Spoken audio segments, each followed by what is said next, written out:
Assalamualaikum, Laskar Ngarit. Masih sama Mas Zamroni di Dusun Plongan, Desa Temuguru, Kecamatan Sembu, Kabupaten Banyuwangi. Jadi tadi sebenarnya saya mau pulang.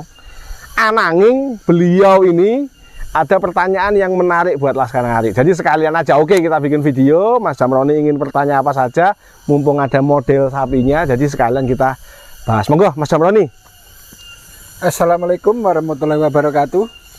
Siap. Bagi rekan-rekan Laskar Ngarit semua, untuk peternak pemula, ini yang saya mau tanyakan, gimana Pak Dokter untuk mengantisipasi mau beli sapi, ciri-cirinya sapi yang habis broyong, biar peternak nggak kecewa baru beli sapi. Oke, siap Laskar Ngarit. Mas Zamroni bertanya, Pak Dokter, bagaimana ciri-cirinya atau bagaimana kita bisa tahu kalau sapi itu habis broyong di pasar. Nah, sebelumnya broyong itu kan berarti proses lahir yang diikuti oleh rahim. Rahimnya brul atau keluar. Itu yang pertama. Berarti ketika kita menanyakan ciri-cirinya itu akan sangat terlihat bila sapi tersebut baru melahirkan. Berarti kalau sapi melahirkan paling tidak kita bisa melihat pasti susunya gede. Ya. Entah pedetnya hidup atau mati, ya pasti susunya masih besar banget. Berarti ini proses masih dalam masa involusi uterus, masa purpureum antara 25 sampai 45 hari. Susunya gede banget, itu yang pertama. Yang kedua, monggo Pak Bos melihat mendekat ke sini. Pasti Laskar Ngarit, sapi yang habis broyong meskipun sudah dimandikan, Laskar Ngarit, ada aroma amis. Ya. Mas Zamroni, ada aroma amis. Sebersih-bersihnya peternak mencuci bahasanya ya, pasti darah habis broyong itu ya, dia entah ada di teracak kaki, entah ada di kakinya, entah ada di rambut-rambut jumbai si ekor ini, atau bahkan ketika dia baru beberapa hari, pasti ketika kita buka vulvanya itu masih merah dan ada luka. Ya. Jadi kalau ciri-ciri sapi broyong yang barusan terjadi adalah glandula mamainya ini masih besar. Yang kedua, ketika kita mendekat ke belakang, normalnya sapi ya bau sapi, bau teletong. Tetapi Laskar Ngarit, sapi yang habis broyong pasti dia bau amis. Amis, apalagi kalau sama pemiliknya yang kemproh, dia tidak dicuci. Amis dan cenderung bacin. Mungkin bisa mendekat lagi Laskar Ngarit. Kameramen bisa kelihatan nggak? Ya, kalau sapi broyong itu habis ditangani, Mas Zamroni, biasanya dokter itu akan menggunakan semprotan gusanek, semprot gusanek, sehingga pasti di daerah vulva dan vagina ini akan ada hijau-hijau atau biru-biru. Oke, siap. Lalu Laskar Ngarit, kalau memang dokternya ini melakukan jahitan, maka pasti di sekeliling vulva dan vagina ini akan ada bekas tusukan. Di sini akan ada bekas tusukan. Sorry. Ini vulva ya, vulva vagina ya. Oke. Nah, di situ Laskar Ngarit, di vulva vaginanya itu pasti ada bekas ditusuk. Pasti ada luka ditusuk. Ini mulus banget. Aman, ya. Jadi punyaan Pak Wiji ini aman banget. Di sini pasti ada bekas luka ditusuk, dan sini nggak mungkin. Ini bersih banget. Kalau yang bekas broyong pasti ada celemotan darah, ada bekas digosok, ada aroma amis, terus ada bekas tusukan, dan biasanya dokter akan memberikan, selama pengobatan akan memberikan semprot gusanek. Jadi pasti bau obat, amis, agak busuk dan biru di situ. Itu ciri-ciri dari sapi broyong atau sapi yang pernah broyong.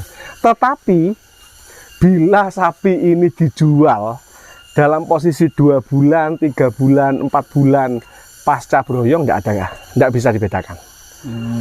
Itu kalau masih seminggu, 2 minggu, 1 bulan mungkin bekas itu masih ada, tapi kalau di atas 2 bulan dia sudah pulih.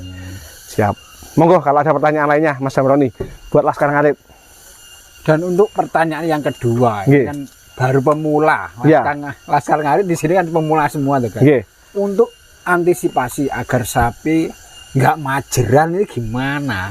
Gini agar sapi nggak majer, bila itu sapi doro, sebenarnya hampir sama.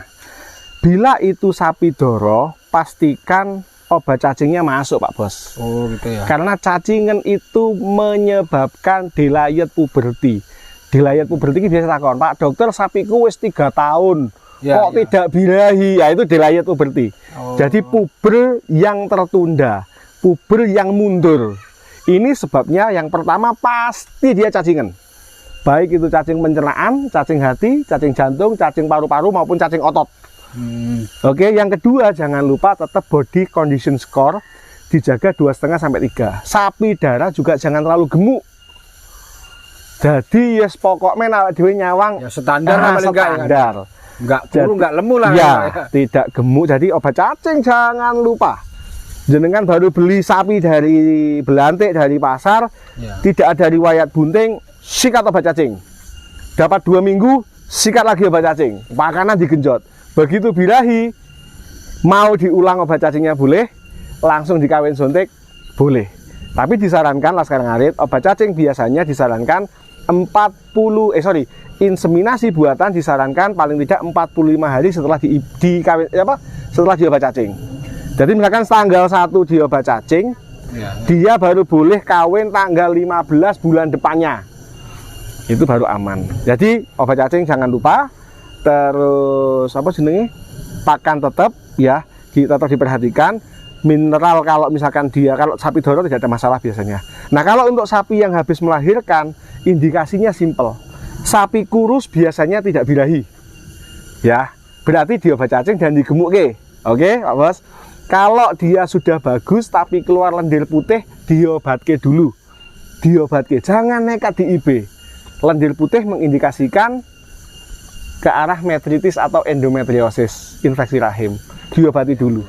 Jadi kalau ada indikasi sapinya lendirnya putih, obat cacing tetap diberikan, pakan diperbaiki dan diobati dulu.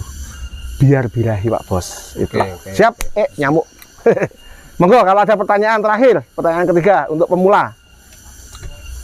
Untuk IB, IB. kalaupun IB disilang sama enggak itu bagusan mana? Disilang jenisnya maksudnya? Iya, misalnya limusin disilang dengan Si metal. Oh, nggih. disilang sama Brahman, nah, Brahman disilang sama metal itu. Iya. Orang apa-apa sebenarnya Pak Bos. Oh. Bebas. Cuman kalau saya ada rumus, kalau kita baca-baca lah sekarang ada istilahnya back cross. Dikembalikan disilang atau disilang kembali bahasanya. Ya, ya. Disilang kembali itu genetisnya lebih kuat, tapi bukan berarti kalau metal sama Brahman itu jelek, tidak. Tetapi seperti yang saya jelaskan di video saya sebelumnya, kalau babonan kita itu metal, Ya, ya. kembalikanlah metal ini dengan bibit si metal mbae. Kan sapi kita ini peranakan metal, Ya. dia membawa gen si metal, gitu, betina toh, dikawinkan lagi dengan bapaknya yang si metal, maksudnya dengan jenis si metal, maka anaknya si metalnya akan semakin kuat. Kecuali memang awak dewe coba siapa tahu sama Brahman hasilnya bagus, karena jantan dan betina sama-sama memiliki peran keberhasilan.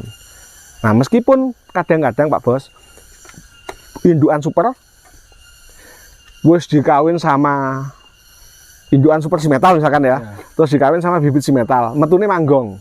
Ya kan ada itu. Ya. Itu faktor rezeki. Oh. Jadi memang dia secara fisik itu terlihat manggong, tapi dia tetap membawa genetis si metal. Ketika nanti bejo dikawin di IB lagi dengan si metal, si yang manggong ini anaknya pasti keluar super. Iya, kadang petani, minta apa? Limusin, Pak. Ya, Tapi keluarnya kok manggong. wireng, Pak. Nah, betul. Ya kan dia kan anaknya ngono ya. Nah, nanti lah sekarang ada begini. Idealnya jenengan itu tanya dan minta kartu. Oh ya. Ya, biasanya petugas inseminator itu akan memberikan kartu.